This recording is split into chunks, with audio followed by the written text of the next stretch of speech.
Alright, well, got my tent set up. Camp is all ready to go. So I'm going to relax for the rest of the day and get ready for tomorrow.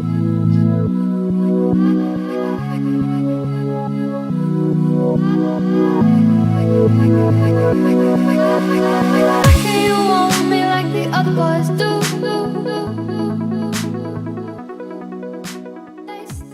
I got a question on my Instagram, which you can check out a link for down below, from Ask Anna, a friend of mine. So thank you for the question. Her question was, am I going to bring my dog with me? Well, as you've probably been able to see, there's no dog here. So short answer is no, I was not going to bring my dog with me. But this question got me thinking about dogs and backpacking and bringing our furry little friends out in the backcountry with us. So I want to start off by saying that I probably, if I could have, I probably wouldn't have brought my dog on this trip with me anyways. She's pretty old, and I think that this kind of a trip would have been a little bit too much for her. Which brings me to my next point.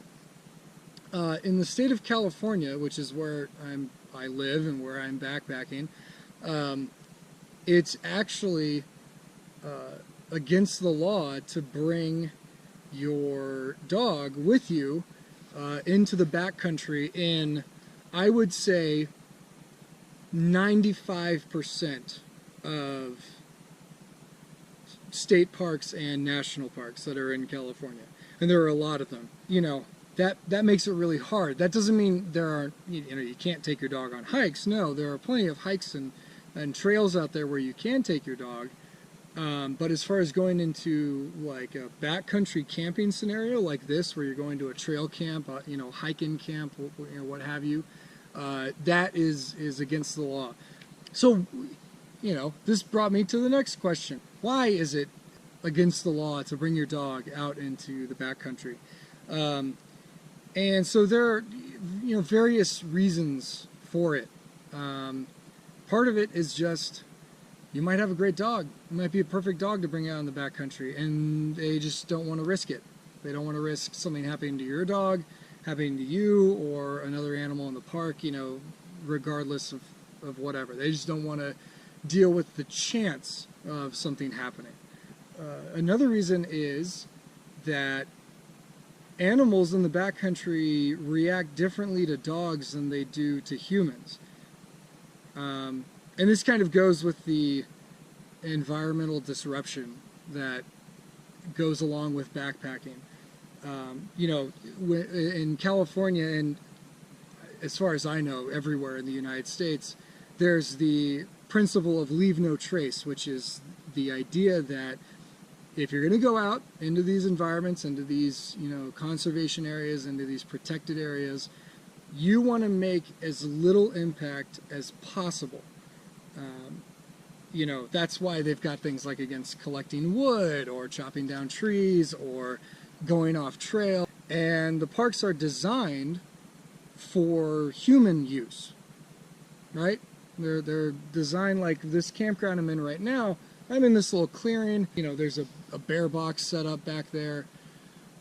This space is meant to be disrupted with human activity, and even still, I'm going to leave it as close to the way I found it, even though this is like a little spot made for camping. That's the compromise that, we make for being able to keep areas like this as close to their natural state.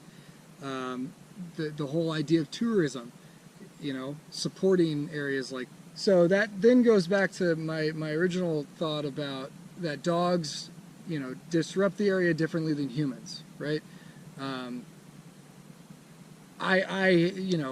able to consciously follow leave no trace principles.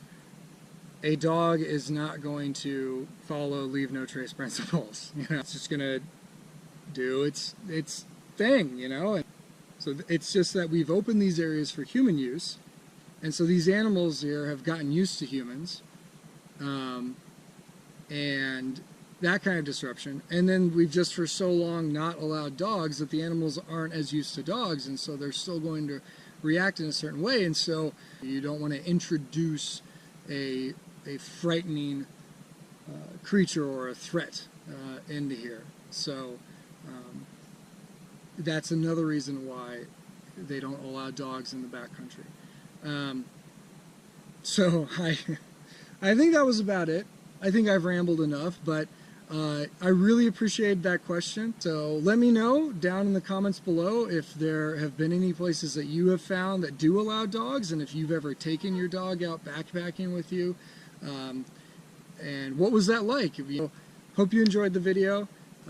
Like it if you did, share it if you think that someone else would like to see it, and subscribe if you want to see more stuff like this.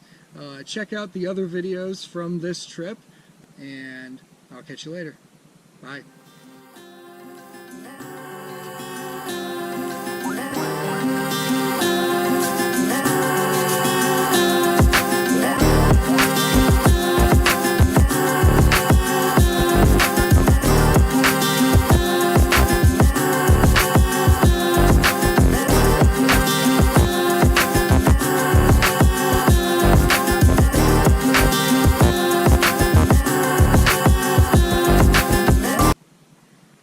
I just realized that I sat this entire video with one shoe off.